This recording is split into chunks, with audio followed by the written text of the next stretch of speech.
नमस्कार बच्चों मैं आगे कुशवाहा क्लास 10th के मैथ में आपको ट्रायंगल पढ़ा रहा था, जिसमें एक्सरसाइज चल रही थी 6.3। आज उसी एक्सरसाइज का पार्ट 4 लेके आया हूँ।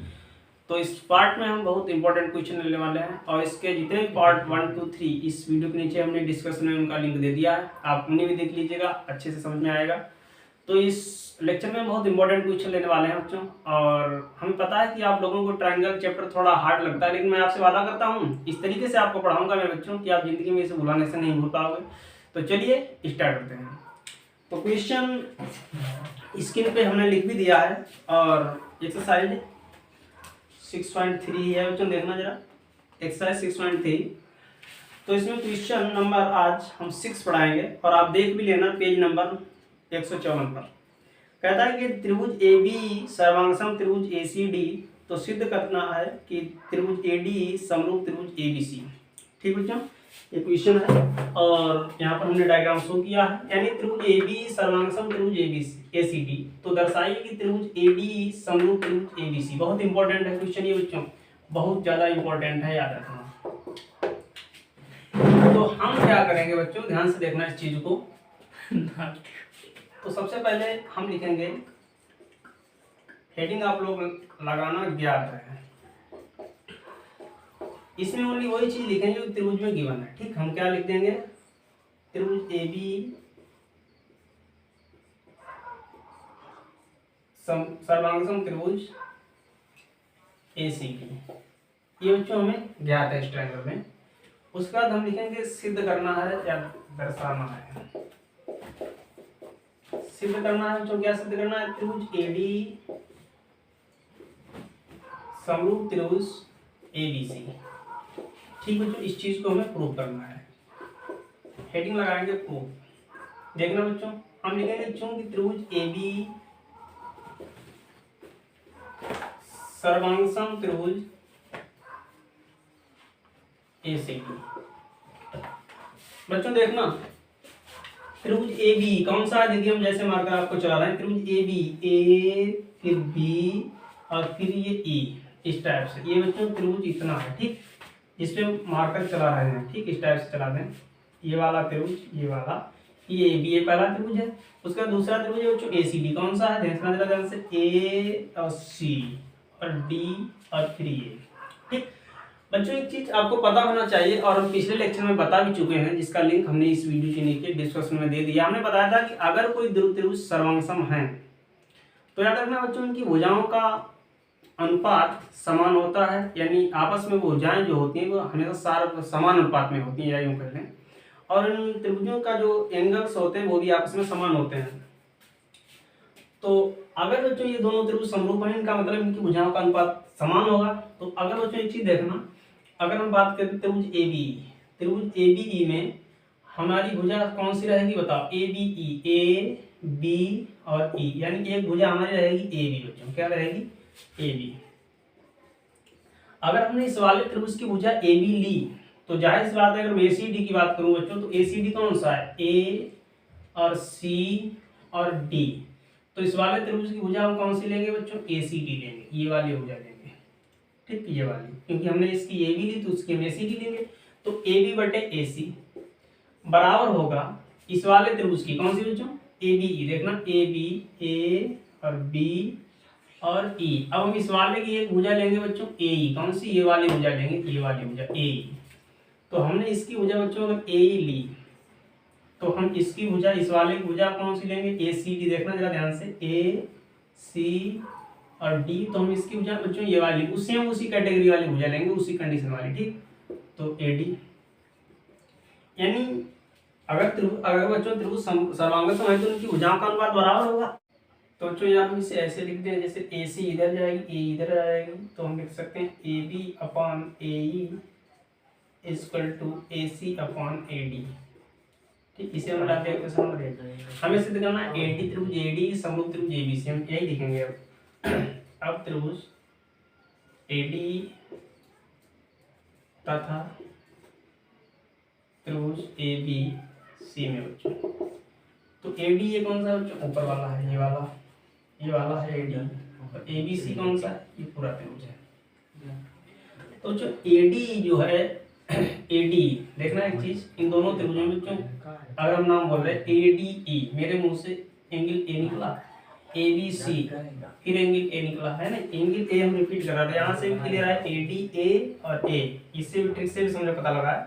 तो हम लिख सकते हैं कोण ए इक्वल टू कोण ए, दोनों में कोण ए है बच्चों, इसे कॉमन कह सकते हैं, हिंदी में लिखेंगे ये कोण बच्चों कैसा है, उभयनिष्ठ, कैसा है, उभयनिष्ठ, ये दोनों त्रिभुजों में बोला जा रहा है।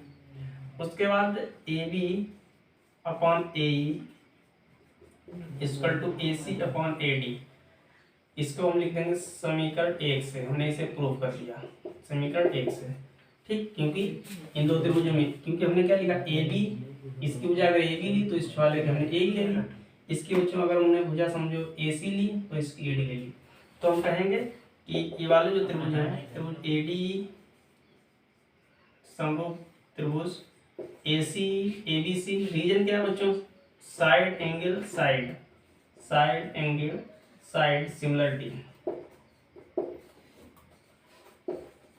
ठीक, यही हमें सिद्ध करना है बच्चों। तो हम इन सिमिलरिटी को इसके पिछले वाले लेक्चर में बता चुके हैं, जिनका लिंक हमने इस वीडियो के नीचे डिस्क्रिप्शन में दे दिया है, आप उन्हें भी देख लीजिएगा। तो बच्चों आप इसका स्क्रीनशॉट ले लीजिएगा, बढ़ते हैं अगले क्वेश्चन की ओर। तो बच्चों क्वेश्चन नंबर 7 स्क्रीन पर शो होने लगा है, और जो कि हमने स्क्रीन पर लिख भी दिया है, कहता क्या है देखना जरा ध्यान से, इंपॉर्टेंट है बहुत ज़्यादा ये। त्रिभुज एबीसी के शीर्ष लंब एडी और सी परस्पर एक दूसरे को बिंदु टी पर प्रतिच्छेदित करते हैं, तब दर्शाइए कितना। एडी बच्चों कौन सा है, समझो ये एडी हो गया, सी ये सी हो गया, ठीक। जो शीर्ष लंब क्या होता है कि शीर्ष लंब त्रिभुज में याद रखना 3 शीर्ष लंब होते हैं, यानी जो त्रिभुज के 3 शीर्ष होते हैं, त्रिभुज नामी त्रिभुज है तो 3 शीर्ष होंगे, त्रिभुज के 3 शीर्ष होते हैं, तीनों शीर्षों से लंब खींचे जाते हैं, उन्हें शीर्ष लंब कहते हैं। लेकिन यहाँ पर हमने 2 शीर्ष से लंब खींचा, और जो शीर्ष लंब एक का नाम है एडी, दूसरा का नाम है सी, जो एक दूसरे को बिंदु पी पर काटते हैं, ठीक। ये शीर्ष है, ये शीर्ष सी, हमें सिद्ध करना है सबसे पहले बच्चों इस चीज को, ठीक। त्रिभुज एईपी समरूप त्रिभुज सीडी, तो सबसे पहले आप लोग हेडिंग लगाएंगे क्या आता है, और इसमें आपको बच्चों लिखना है कि त्रिभुज एबीसी, एक त्रिभुज एबीसी है जिसमें शीर्ष लंब एडी व सी परस्पर बिंदु पी पर प्रतिच्छेदित करते हैं, बस इतनी बात लिखनी है। उसके बाद बच्चों आपको लिखना है सिद्ध करना है, क्या इसमें करना है हमें, त्रिभुज एईपी समरूप त्रिभुज सीडी,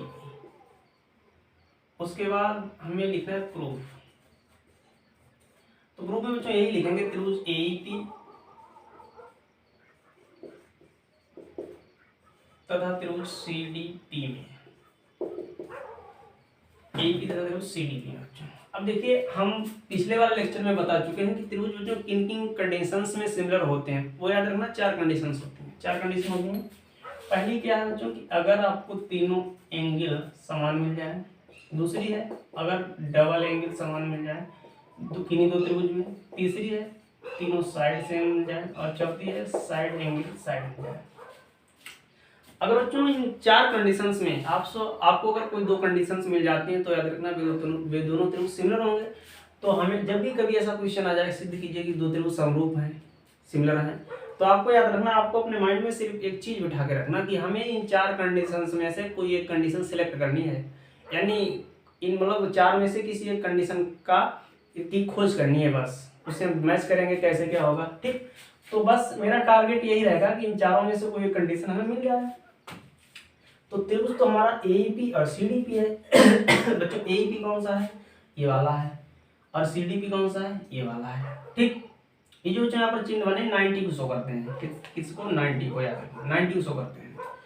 तो एईपी तो क्लियर हो गया, याद रखना बच्चों। अगर इधर इनकी 90 है मेरे बच्चों, अगर याद रखना अगर इधर 90 तो इधर भी 90 होगा, ठीक, क्योंकि एक रेखा फर्ज को उन्होंने खींची, तो यहाँ पर जो एंगल बनता है 180 होता है।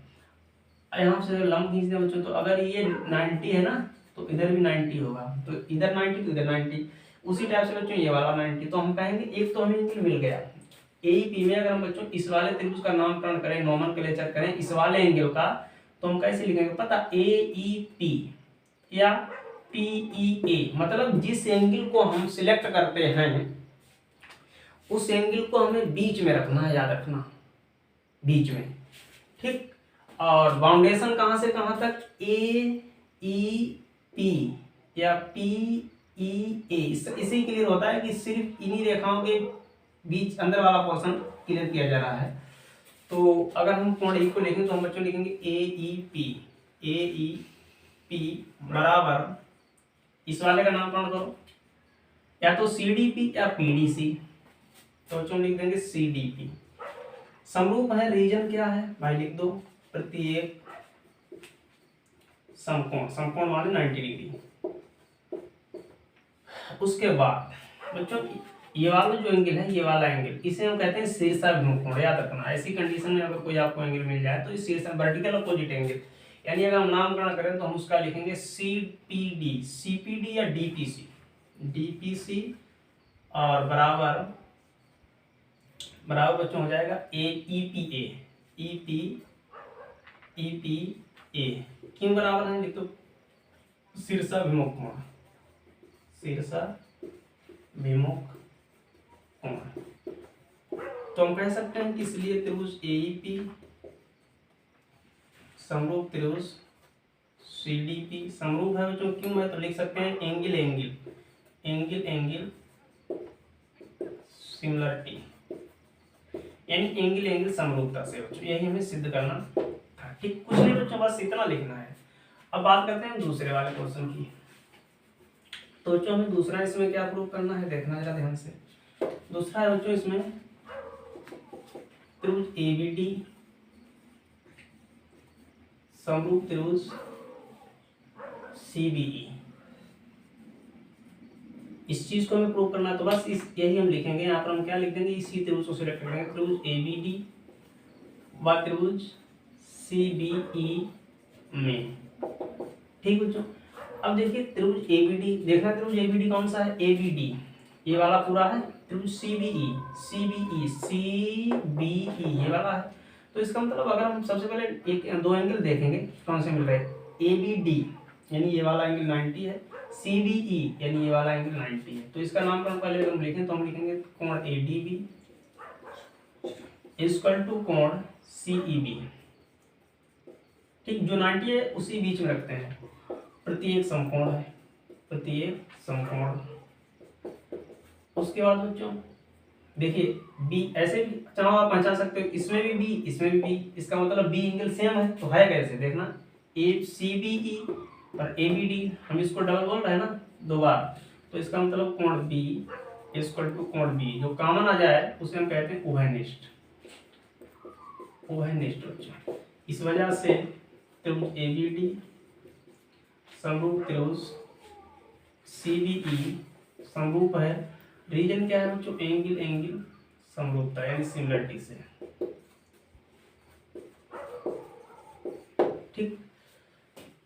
तीसरा बच्चों इसमें क्या है देखना, दो प्रूफ हो चुके हमारे। तीसरा बच्चों है इसमें त्रिभुज AEP समरूप त्रिभुज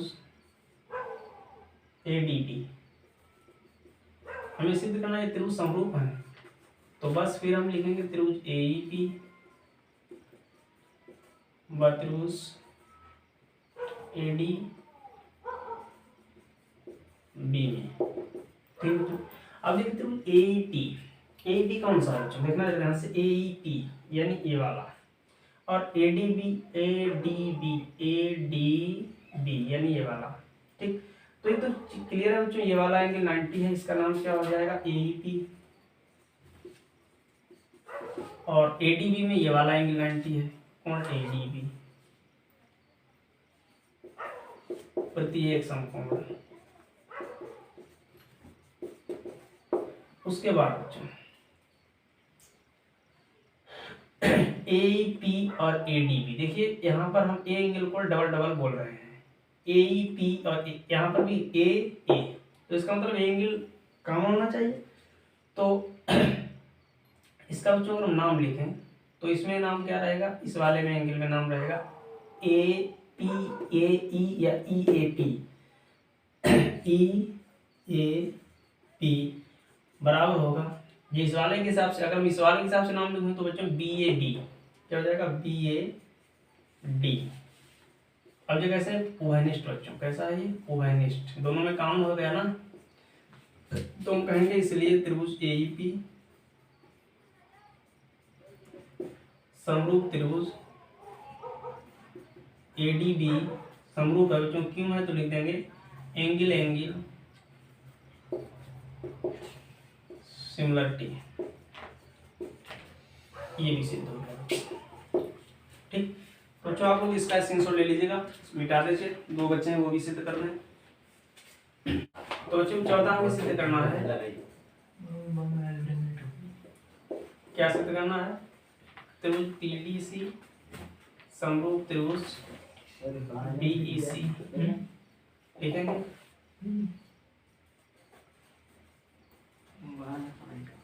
त्रिभुज PDC तथा त्रिभुज BEC में, ठीक बच्चों। PDC कौन सा है, PDC देखो बच्चों ये वाला PDC ये वाला, BC कहाँ गया है, BC ये वाला बच्चों। तो इसमें ये 90 है, तो इसमें ये 90 है, तो इसका नाम कहाँ करो CDP, एंगल CDP बराबर एंगल BCB CEB प्रत्येक समकोण बच्चों। उसके बाद अब देखिए ऐसे क्लियर CC यानी ये कॉमन होना चाहिए CC, तो बच्चों ये वाला एंगल और इसमें ये वाला एंगल, तो इसका नाम कौन कौन DCP कोण DCP इक्वल टू कोण ECP, ठीक, दोनों में कॉमन है, तो लिख देंगे हम ओवेनिस्ट।